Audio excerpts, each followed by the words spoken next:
नमस्कार साथियों, SP sir science YouTube channel में आप सभी का हार्दिक स्वागत व अभिनंदन है। साथियों, आज हम बात करेंगे मानव में उत्सर्जन। जी हाँ, मानव में उत्सर्जन। सबसे पहले हम देखें उत्सर्जन कहते किसे हैं। जी हाँ, उत्सर्जन किसे कहते हैं। तो मानव में उत्सर्जन क्या है।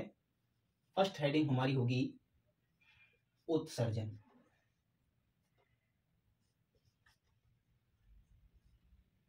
जी हाँ, उत्सर्जन। तो कहा जाता है मानव शरीर द्वारा अपशिष्ट पदार्थों को बाहर त्यागना मानव उत्सर्जन कहलाता है।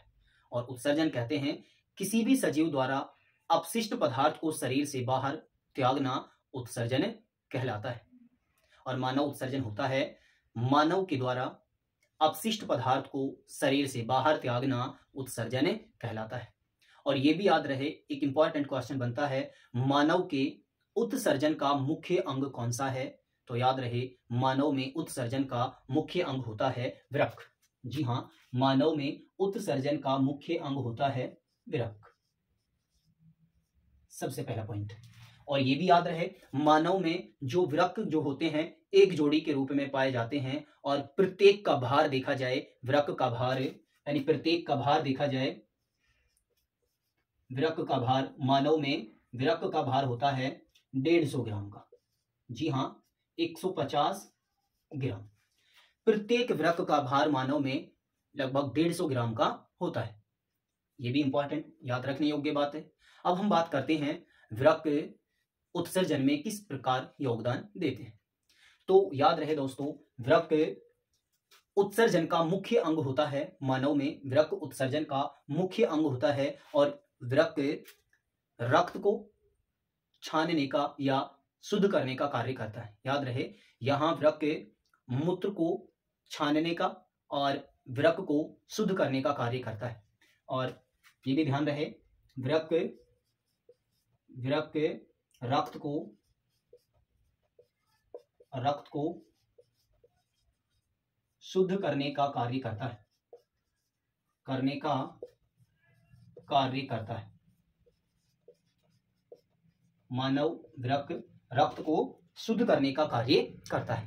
अब हम बात करें दोस्तों, ये वृक्क जो होते हैं, ये क्रियात्मक एवं संरचनात्मक जो इकाई होती है वो इसकी नेफ्रॉन होती है। जी हाँ, वृक्क या नेफ्रॉन इसकी संरचनात्मक इकाई है। तो याद रहे, नेफ्रॉन जो होगा हमारा, नेफ्रॉन मानव के वृक्क की क्रियात्मक एवं संरचनात्मक इकाई को नेफ्रॉन या वृक्काणु कहा जाता है। याद रहे, इसका जो दूसरा रूप होता है वृक्काणु।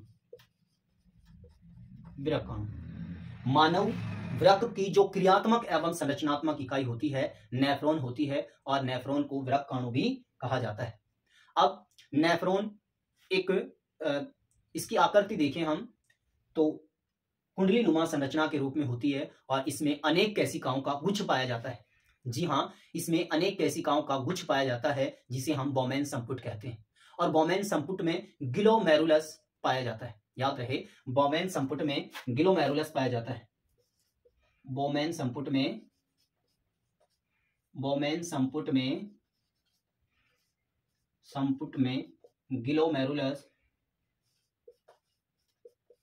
ग्लोमेरुलस पाया जाता है,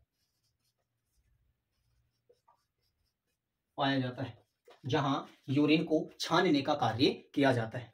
जी हाँ, यहां इन केशिकाओं के गुच्छ में जहां ग्लोमेरुलस पाया जाता है, यहां यूरिन को छानने का कार्य किया जाता है। फिर ये हैनेले लूप द्वारा और संग्रह नलिका के माध्यम से मूत्राशय में जो अपशिष्ट पदार्थ के रूप में ये यूरिन मूत्राशय के अंदर एकत्र होने लगता है। जी हाँ, ये यूरिन मूत्राशय के रूप में एकत्र होने लगता है। और मूत्राशय की आकृति जैसे जैसे मूत्र इसमें एकत्र होता रहता है, ठीक वैसे वैसे इसकी आकृति बढ़ती रहती है। जी हाँ, और आवश्यकता के अनुसार मूत्र को मूत्राशय से मूत्र वाहिनियों के माध्यम से और मूत्र मार्ग द्वारा शरीर से बाहर त्याग दिया जाता है।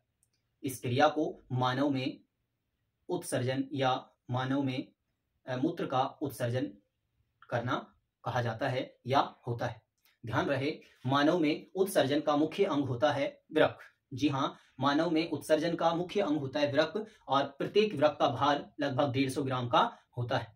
और याद रहे, इसकी एक और वृक्क जो हमारे शरीर के अंदर होते हैं एक जोड़ी के रूप में पाए जाते हैं, और इसकी आकृति होती है सेम के दाने के समान। जी हाँ, मानव में वृक्क की आकृति सेम के दाने के समान दिखाई देती है। दाने के समान मानव में वृक्क की आकृति सेम के दाने के समान होती है। प्रत्येक का भार 150 ग्राम होता है, और यह मुख्य अंग होता है उत्सर्जन का। और यहाँ वृक्कों के माध्यम से रक्त को शुद्धिकरण भी किया जाता है, अर्थात रक्त को शुद्ध किया जाता है, और यूरिन को शरीर से बाहर त्यागने का कार्य भी किया जाता है, अर्थात यूरिन का छानने का कार्य भी होता है।